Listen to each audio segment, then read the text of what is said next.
say hello, can I just hear, is there anyone in the room who is excited about Jesus tonight?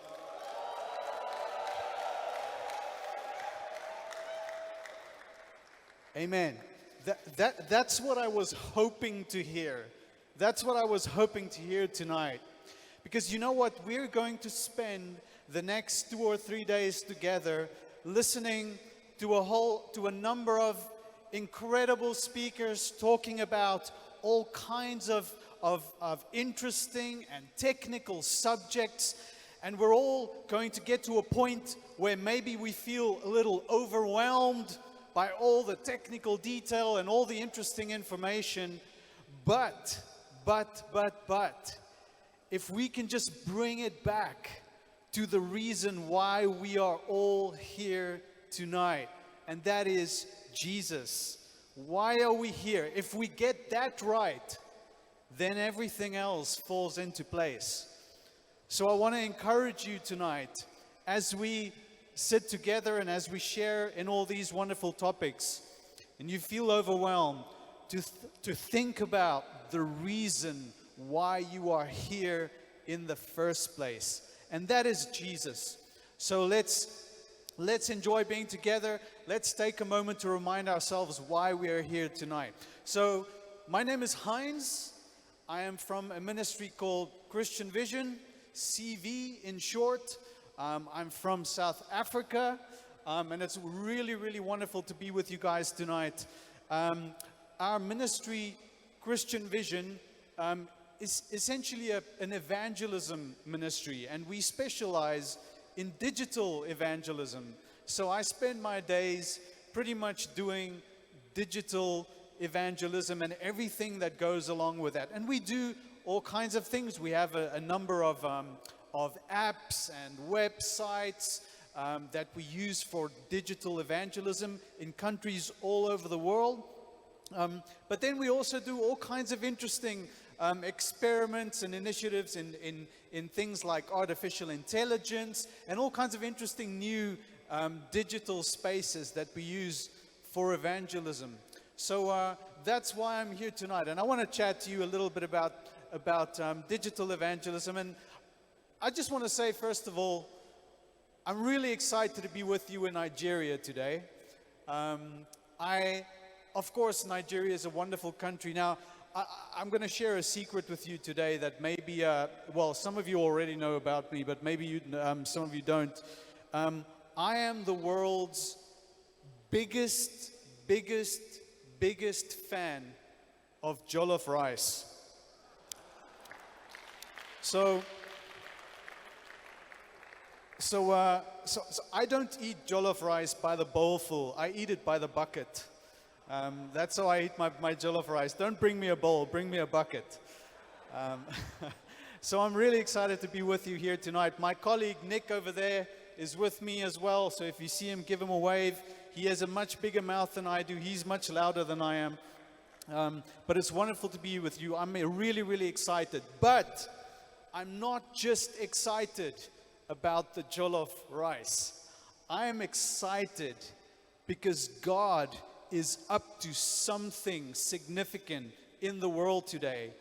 And you guys, whether you know it or not, whether you understand it or not, are at the forefront of what God is doing in the world today. Do you recognize that? You are at the forefront of what God is doing in the world today. I've seen some really, really interesting things happen during this pandemic season, let me tell you that. As Christian Vision, as CV, I've said that we do digital evangelism.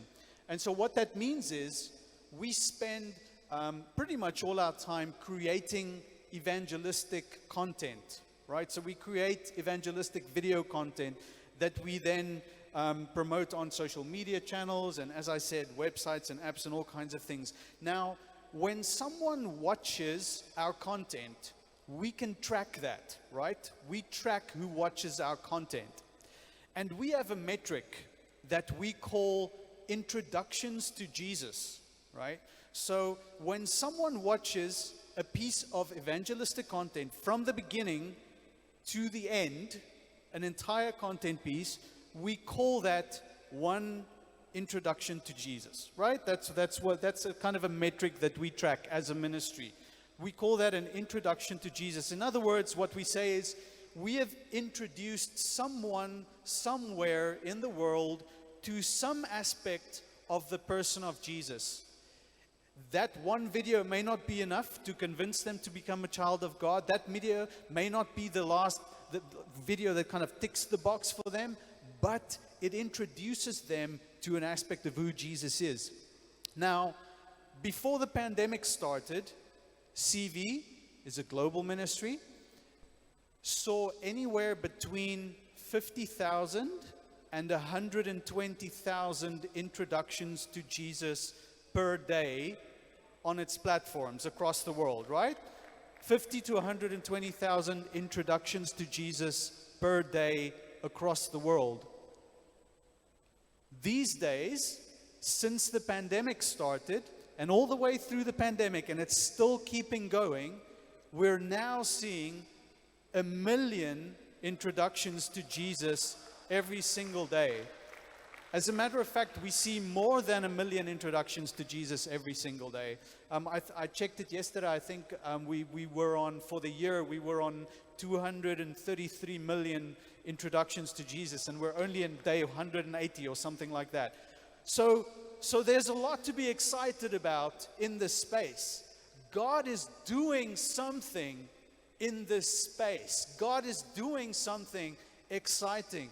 And it's exciting to me to see a room full of people who are right at the forefront of that. So I want to encourage you in that. That is something significant. That is something important. God is up to something special in the world.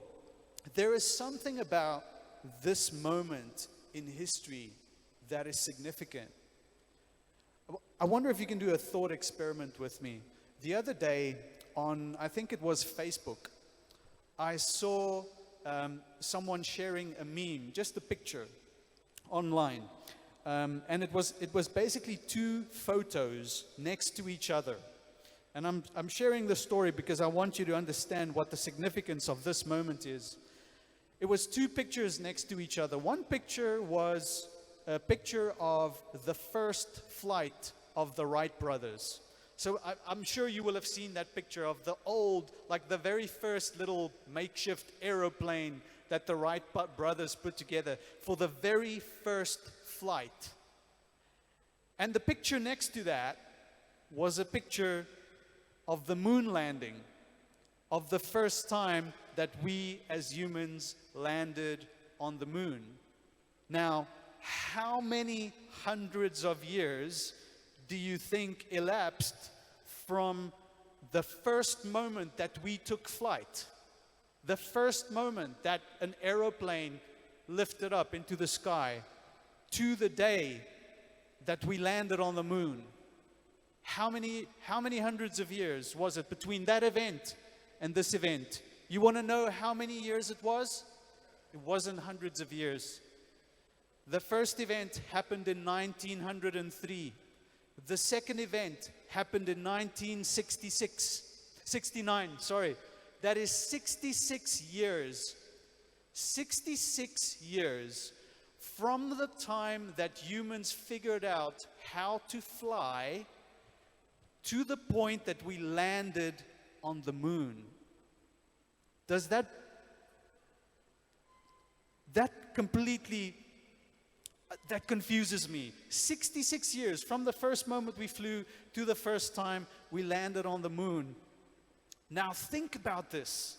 Here we are today as a group of people making sense of a technology that really is just in its early stages, at the very beginning. When you think about things like Facebook and Instagram and Twitter, well, Twitter is banned nowadays. We'll see how long that lasts, hey. When you think about social networks, when you think about these digital technologies, all of them were started just the other day. Like, in terms of the digital world, we're in the infancy of the digital world. Can you imagine? Can you imagine where we will be in 10 years, in 20 years, in 15, 25 years, in 50 years, in 66 years from now? I can tell you now where we're going to be. We're going to be in a place that you cannot imagine right now. I can guarantee you that. And you know what makes me excited about that? Not just the technological side of it. What makes me excited about it is the fact that you and I are sitting together, engaging with the digital world and figuring this out and thinking it through. And if we really engage with this, and if we take this opportunity seriously, I believe God is going to do something through His church in the world that is going to surpass the imagination of every person in this room. Amen. Amen. Amen. Here's what I need you to understand when I think about this subject. Here's what we all need to understand. When you look at the masters of the digital world today, I don't know, who do you guys think about when you think about the big wigs of technology? People like, I don't know, Bill Gates, and maybe Steve Jobs, who designed the iPhone, maybe Elon Musk, you know, people like that. Those guys today, who we see as the guys who are leading the charge in terms of technology. Think about whatever entrepreneur you like, who are leading the charge in terms of technology. Those are the guys who, in the early days of digital technology, were just trying to figure things out. We're just playing around a bit and seeing what they could get right and what they could do. We're the guys who went to the effort to mess around a bit and make mistakes and figure out and try again and try again and try again. Those are the guys who are shaping the world today in terms of technology. And I believe, as the church, if we spend our time now engaging with this technology that really is only still in its infancy, we are going to be the ones who set the tone. You know what? I want God to do something significant through His church in the world. And I believe it's people like you who are sitting here today who's saying, I don't have all the knowledge, I don't have all the skill, I don't have all the equipment, I don't have all the money, I don't have everything. By the way, just like these guys did when they first started out, right? But who are saying, I see this as an opportunity for God to use the church mightily in the world. And that's what makes me excited. When you are investing time in figuring out this digital world, I need to remind you that you're not just spending your time figuring out something that is going to help you next week or the week after that. You're not just figuring out something that's going to help your church, I don't know, have a better Facebook page or whatever the case may be. You are engaging with something that can shape the long-term mission and influence of the church in the world. And that makes me excited. That makes me excited. Now, the problem is, you may be excited about all this stuff, about all this digital technology. The problem is, everyone else is also excited about this digital technology, right? There's like what? There's more than 30 million Facebook users in Nigeria at the moment, probably more closer to 40 million by now. So the question is, for me as a church, for me as a Christian, for me as someone who wants to engage in all of this, how do I stand out? How do I stand out? How do I operate in the digital world in a way that people will actually take notice, that those who I am trying to reach will actually see what I am doing, will actually engage with my message, and that message will actually change them. Because remember what we said at the beginning, we're here because of Jesus, right? We're here because we have a message we want to share with the world. So how do I do that? 2 things that I want to share with you tonight as we chat in this session. Just 2 very simple things. How do you stand out? Firstly, by branding or identity. So I want to talk to you about branding or identity. And then the second thing I want to chat to you about is engagement. Engagement. So how do you stand out? How do you create compelling content, compelling experiences on the web in a way that will impact your community, in a way that will make a difference? 2 things: branding or identity, and then engagement. So you have to figure 2 things out. What's my brand or identity, and how do I get people to engage with that brand or identity? Are you still with me? Yes. Fantastic, fantastic. Now, let's talk a little bit about branding.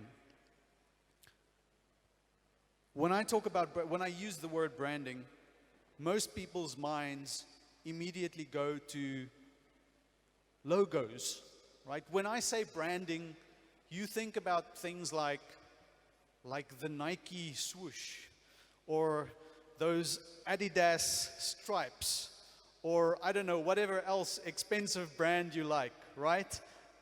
When we think about branding, we often think about visual identity. But branding, especially in the context of church, especially in the context of the message we want to share, is about more than just a visual identity. It's about a question. And the question is, what is my story? What is my story? It's actually a more precise question than that. The question is, what is unique about my story? What is unique about my story? Now, I don't know who I have in front of me. Maybe some of you are running social media accounts, or you're involved in ministry of like digital kind of like content or content development or filming or whatever the case may be. It doesn't matter. When you think about your parish, your church, your whatever your context is, right? Can you answer that question? What is unique about my church's story, my church's character? Here's the thing. When it comes to branding, when it comes to your unique story, you will never figure out your unique story if you are living out someone else's story, right? You'll never figure out your own story if you're living out someone else's story. A simple example of that. There's my colleague Nick over there. Nick, just give people a wave. Okay, can I tell you something? Nick, close your ears. You shouldn't listen to this. Nick is crazy. He is the loudest guy that you'll ever know, right? Like I can guarantee you, by the time Nick leaves this conference, at the end of the conference, he's going to personally know like 75% of you, right? When Nick, the other day I was with Nick on a plane, like the way that Nick goes on a plane, it's like, he goes on, it's like, hello people, and while we were flying, 2 different groups wanted group photos with Nick. Like the flight attendant wanted him to sign, to autograph her book. He isn't even an author. I don't know why that happened. Like, but by the time we were leaving the plane, like someone was handing him a little piece of paper with the address on or something. That's the kind of person that Nick is, right? Nick is like out there. He's an extrovert. He's an amazing guy. You will get to know him, don't worry. So Nick is loud, right? When I'm at work, I sit in my office on one end of the building, and then I hear Nick laugh on the other side of the building, right? But you want to know what? I'm not like Nick. I'm different from Nick. I'm a little more, I don't know, I guess reserved, or I don't know what to call it. I'm a little more like quieter, and I have a different kind of way that I approach things. I'm a unique person, right? So now think about it. Like, what if I were to go and jump on this plane that we were on the other day, right? And go out there and go like, hello people, like, people will think, who is this crazy guy? Right? I don't know how Nick pulls it off, but I cannot pull it off like that. Why not? Because it's not me, right? It's not me. Why do people find Nick so attractive when he does things like that? Because he's just himself. He's just himself, right? I see this so often in churches and the way they approach digital. Often when it comes to our online presence, when it comes to what we do digitally, when it comes to how we film content, how we run social media, when it comes to all these digital initiatives, I see churches and parishes and people trying to be something that they're not, trying to be something that they saw somewhere else, trying to live out someone else's unique story, trying to be a brand that they are not, right? So the first question just is to sit down and ask, well, what is my authentic identity? What is my identity? I see this happen all the time in churches when it comes to branding and unique stories. I'm in a church back home, Hillsong Church. Maybe some of you know Hillsong Church. And Hillsong Church started fairly, well, it's been 13 years now, but it was a new church plant in Cape Town from Australia. And the thing about having a new church plant is that you often end up renting things like theaters, for example, right? Like you're like just trying to find a space to have church in. Maybe you don't have a regular space, so you just kind of go and rent maybe a theater here or whatever the case may be. Now, what's the thing about theaters is they're dark, right? Theaters tend to be dark. Why? Well, because you kind of want to, you would need the room to be dark. You're going to put some lighting in there or whatever and create kind of an atmosphere through lighting. And so in Hillsong Church, often we're in theaters and they kind of just, they put on some lighting so that it looks fine, and then wonderful, great. It works for the church. Now, I had a friend, or I shouldn't say a friend, someone I knew from a different part of the country come to visit us at church. And he visited us while we were in one of these theater locations, like dark in the room, almost very dark, and then lights and stuff. And he was very excited by this. He liked this a lot. He looked at it and went, man, this look, I love the kind of the atmosphere that this creates, and it's wonderful. You know what he did? He went back home. Now his church, different part of the country, has more. It's an older church. They have more older people. It's a way more, I guess, traditional church. And so you know what he did?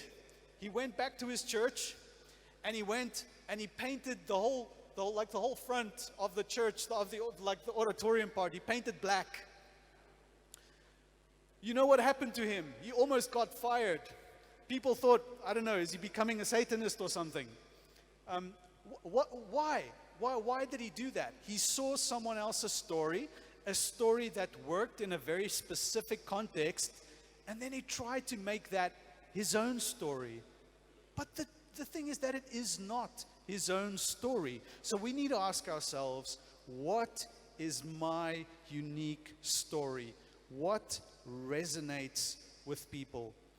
When you are yourself, it resonates with people. When you are yourself, when you as a church are yourself, the message hits home. I'm sure many of you will know Steve Jobs. We all like technology, right? Steve Jobs, the CEO, the late CEO of Apple, the inventor of the iPhone and all kinds of wonderful products. And it's a very big and a very successful company, but it wasn't always that way. It wasn't always that way. In 1997, way back, Steve Jobs, who used to be the CEO of Apple, but was fired, came back to Apple. And at that stage, Apple was down. It was doing very badly financially. It had a whole range of failing products. It was almost bankrupt. It wasn't doing well at all. And there was this big computer company, IBM. Many of you will know IBM. Their logo, their slogan was think. Think. And the whole brand of the organization of IBM was formal, and it was serious. And back in the day in 97, when you thought about computers, you thought about things like, accountants and serious business people and things like that, right? That's why the slogan of IBM was think. And Steve Jobs came on board, and he had to help Apple become this impactful company. And he had to decide what to do with their brand, their slogan. Now, he had one of two choices. He could fit the computer mold like IBM and do something formal and something serious, something that reminds you of, business people and accountants and suits and all kinds of things like that. But it's very, very interesting what he actually did. Steve Jobs decided that his authentic story was being a misfit, was not conforming to the serious business, right? Steve Jobs was kind of a guy who he just wore jeans and a t-shirt to a business meeting. That was his brand. So when they came up for the ad campaign for their new product at that point, he made an ad with a slogan called Think Different. Think Different. And I'm sure some of you will actually have seen this ad. It's often on YouTube. I'm just going to read to you a few sentences just so you can get the vibe, just so you can get a sense of this ad.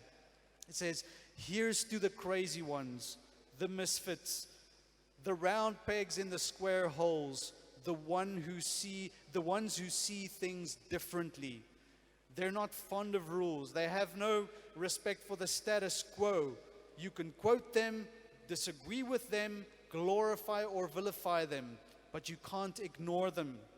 They push the human race forward. And while some may see them as the crazy ones, we see genius, because the people who are crazy enough to think that they can change the world are the ones who do." All that they did was they took that script and they took some photos, like some imagery of Albert Einstein and other people who changed the world, and they rolled that out as an ad.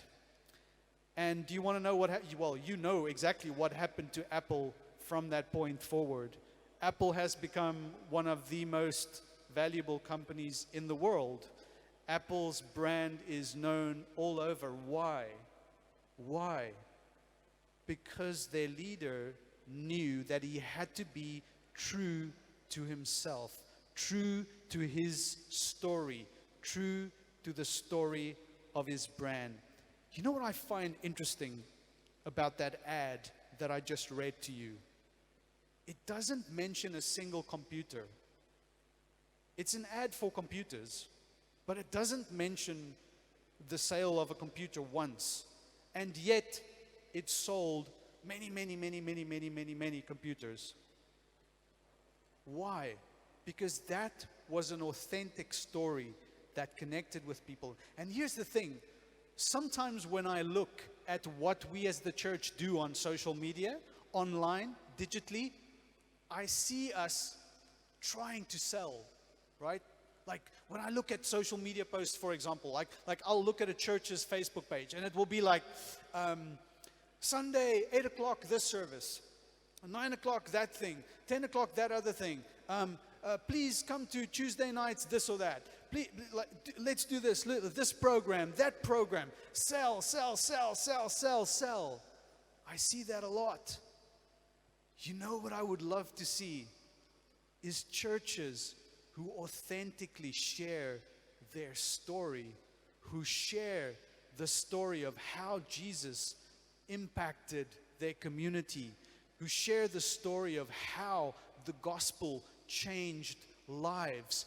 If you want your church to flourish, if you want what you do to connect with people, you can sell as much as you like. If what you have to give isn't authentic, if what you share isn't your story, then it doesn't really connect with people. Some church digital people, some church content people say, you know what, we put so much effort into all this, like Facebook, post, like video, new one, another one. It's never ending, it never stops. What does it really achieve? What is it accomplishing?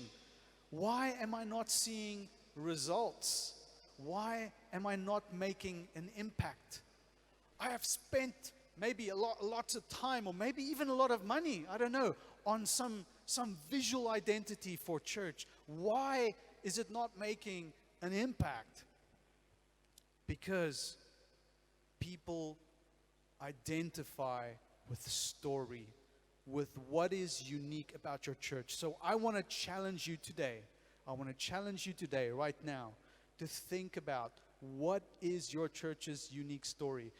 What is your church like? What is your parish like? Like, is it an older parish? Is it younger? Is it vibrant? Is it more reserved? Is there more decorum?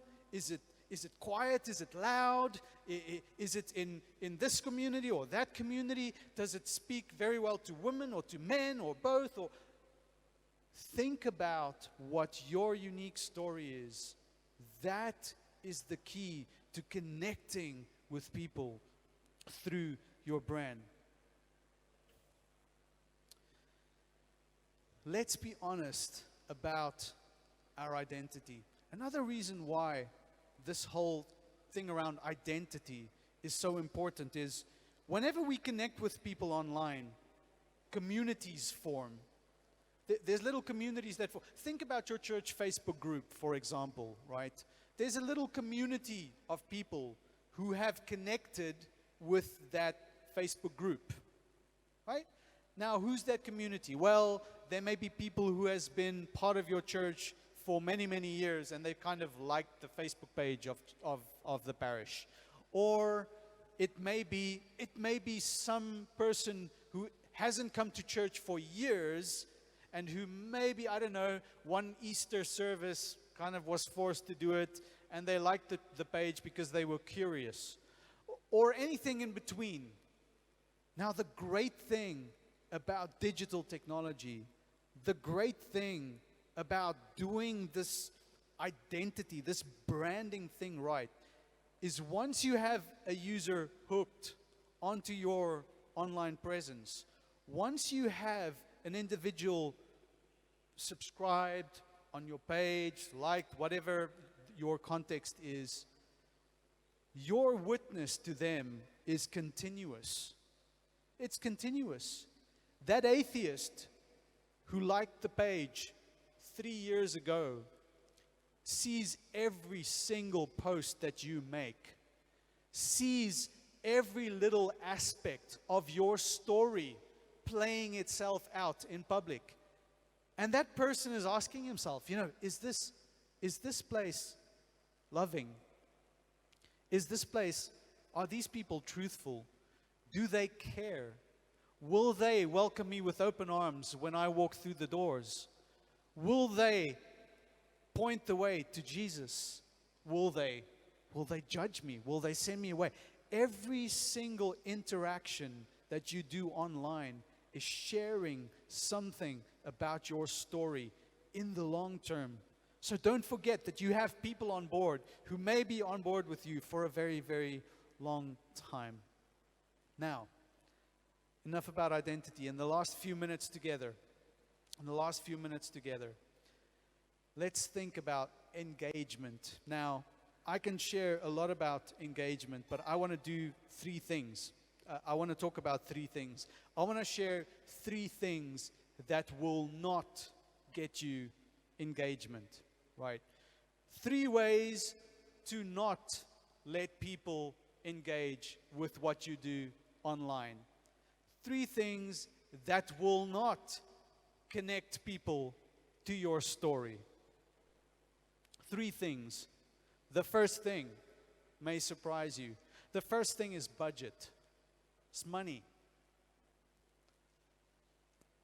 Often when we talk about digital, when we talk about creating digital content, when we talk about filming videos, when we talk about doing, all kinds of things online, the first thing that people throw out is they say, don't really have enough money to do that kind of thing. We're just, maybe a smaller parish. We don't have a lot of funds. We can't do that thing. Let me tell you something. There may have been a day where budget will have kept you from doing something in the digital realm, but that day has long passed. That day is long gone. If you are sitting here today and you're saying, I cannot engage in this conversation because I do not have money, I can tell you today categorically that money is not what is going to make things work for you. You know what? This cell phone that I have in my pocket here, just a regular cell phone. This cell phone, I have a video editing app on the cell phone that is more powerful than the very, very, very expensive video editing package that I used a decade ago. I have a camera on this cell phone that is more advanced than the very, very, very, very, very expensive digital camera that that wasn't even my own many 10 years ago. We all have access to tools to help us to connect with people digitally. So much software out there today that's open source, available to everyone. My 9-year-old son, is a gamer. He likes games. He spends all day, every day playing Fortnite. I don't know if any of you know Fortnite, the game. Now, Fortnite, the game, is made through a piece of technology that you call a gaming engine. And the creators of that gaming engine has just released a new software platform that lets you create digital humans, right? So a 3D model of a human that you can use in your productions. Now, that kind of technology, that kind of process, just 2 years ago, actually some people would say just 1 year ago, would have taken a company with 60 or 70 people 6 months to do. I downloaded that software for free last Sunday at my house. I was sitting there on my back porch and I spun up one of those digital humans. I did what 60 people would have done for many thousands of dollars a long time, 10 years ago, and I did it for next to nothing, for free actually. So if you're here today saying, I don't have money to do this, you don't need big budgets to create digital content. The second thing, you don't engage with people by broadcasting what you do.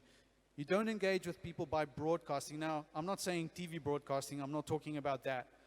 Often, when we approach digital, we use a broadcast model instead of a conversational model. So sometimes people broadcast stuff, sometimes people have a conversation.